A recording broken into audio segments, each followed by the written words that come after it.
Okay, so good evening, everyone. My name is Alvernia Liu, but before I start with my presentation, let me ask all of you a question. Raise your hand if you own a banking card or an e-wallet. Anyone? Okay. So almost all of you, obviously. Now keep raising your hand if you would let an unsupervised teenager with your card for 24 hours. Look around. No one's raising their hand. And that is a justified fear because the reality is most teenagers don't get financial education. Financial literacy isn't taught in schools, and unless someone is lucky enough to have parents that are financially knowledgeable, most teenagers grow up without knowing how to manage money. In underprivileged situations, money is a very taboo topic in Indonesia. But what's even worse is that if their parents teach us wrong habits to their kids, and that could lead a worse financial path. This leads to confusion, mistakes, and long-term consequences. Now let's take a look at this interesting statistic. 59% of teenagers, specifically Gen Zs, spends more than they earn. This is half of our generation already developing a habit of overspending. Now, I know a lot of apps like Shopee and Tokopedia, which I believe all of us have, is very popular and continuously rising. That makes the issue so much harder to break. In fact, last year, on average, Indonesian people spend more than 6 million rupiah on just these two platforms. So we can all imagine how much our generation is going to continue to spend year by year. Now, if this isn't concerning enough, let's see the next statistic. 72,000 teenagers from 15 to 17-year-old has total loans of 168 billion. 15 to 17 years old. These are high schoolers who haven't even graduated school, high schoolers who haven't even earned their first paycheck, yet they are already subjected to debt.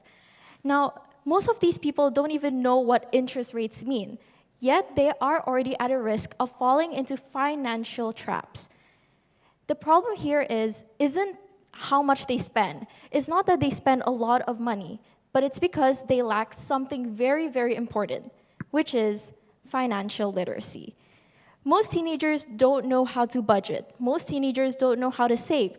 Most teenagers don't know how to invest. But most importantly, most teenagers don't know why. Why should we save? Why should we manage our money well? And why is money so important? Because in fact, if we compare Indonesia globally, we are 20% behind in comparison to countries like Sweden, Norway, Denmark, and Canada. This isn't just a number, it's a warning. It shows how far we are from truly equipping our generation in order for them to thrive. And if we don't start now, if we don't start taking action, we are risking a whole generation. A generation of parents, a generation of teachers, and a generation of leaders. Because at the end of the day, it's not like these kids don't want to learn, but it's because no one has showed them how. And that is why CoinQuest comes in with a vision to break the cycle, a vision to provide the quality education from underprivileged kids, and a vision to teach the importance of money.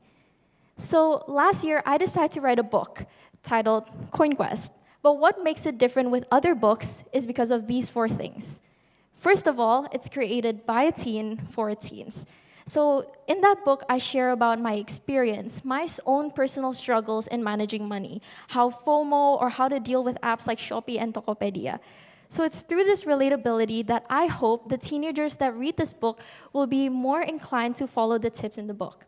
Second, it offers 52 money formulas. Now, this isn't just about financial formulas, but it starts from the fundamentals. It teaches you how to think of something. It teaches you how to have a positive mindset, how to change your perspective on money, and how to live a life successfully.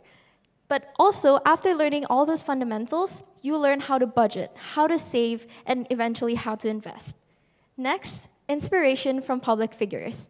So in this book, I not only share my own personal experience, but I also interviewed 10 public figures like Raffi Ahmad, Maudy Ayunda, Cinta Laura, and also financial expert like Pak Oscar Darmawan, which is the CEO of Indodax, Bitcoin Indonesia. I hope that through these interviews, most teenagers can learn from the best of the best. And lastly, this is not just a book, but a movement. While it did start as a book, later on I'll explain how CoinQuest progressed to become something even bigger than just a book. So there's 3 problems that we want to address. The first one is privileged youth who have access but lack awareness.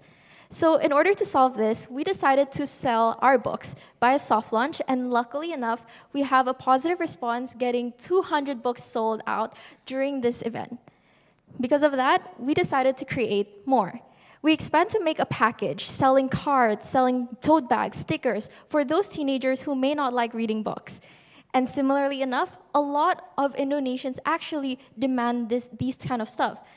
And we earned a total of 51 million rupiah. Okay, now, second problem, education in a digital world. I'm sure that all of you here has either Instagram, TikTok, Twitter, you name it, social media. And that is why we decided to have an online platform on Instagram and TikTok, where I share my platform, when I share my interviews with these people and also formulas, hoping that out of the 6 hours that a teenager spends on Instagram, they'll happen to find one of my videos and learn something new that day. Lastly, providing quality education for the underprivileged, those who need it most. And that is why a few weeks ago, me and my friends actually held a 4-day camp to teach refugees in Afghanistan about potential careers that they can choose. And while doing that camp, we also teach them financial literacy through these activities. Throughout those 4 days, we actually saw a huge improvements. We saw that the kids decide to know what they want. We saw that the kids get to differentiate what is important and what actually isn't. We also saw the kids learning how to save and how to budget using the fake money that we give them. And that is why we decided to do something even bigger. So I internship at a nonprofit organization, YCAP, who has the exact same vision and mission as CoinQuest, bridging the financial gap in Indonesia. So initially, I worked for them to create 3 contents that's posted on Instagram that reach thousands of views, but we also want to expand more. And I'm so grateful for this opportunity because I work so well with the crews and team members. And actually, there's one of the YCAP team member that I worked with, Kaela. Thank you so much. And we decided to create a 3-day camp in upcoming June.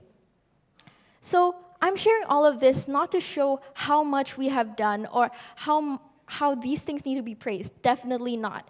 What I'm trying to show is that solving a huge problem in Indonesia does not need a huge solution as well, but it's through these small actions like a single book or a single card or even a single video that eventually can create a bigger impact. And that is why I invite all of you here to be part of that journey as well, to create small actions that eventually create a big impact. So me and CoinQuest and YCAP is having the upcoming camp in June, and we need your help to help fund this program. So outside in my booth, you'll be able to purchase a CoinQuest book or a package, and 100% of the profits will be used for funding. So you don't have to make a big purchase, no, because just remember, small actions creates big impact. No matter how much you give, we will still really, really appreciate it because we believe that the smallest thing, such as the smallest penny, can eventually create a big impact later on. So before I end my speech, I would like to read a short segment from my book that's truly close to my heart.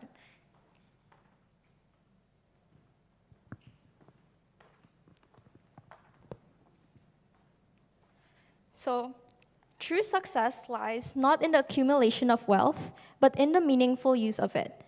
Because wealth, when viewed not as the end, but as means to a greater purpose, it becomes a powerful tool for good. So let's stop waiting for change and start taking action.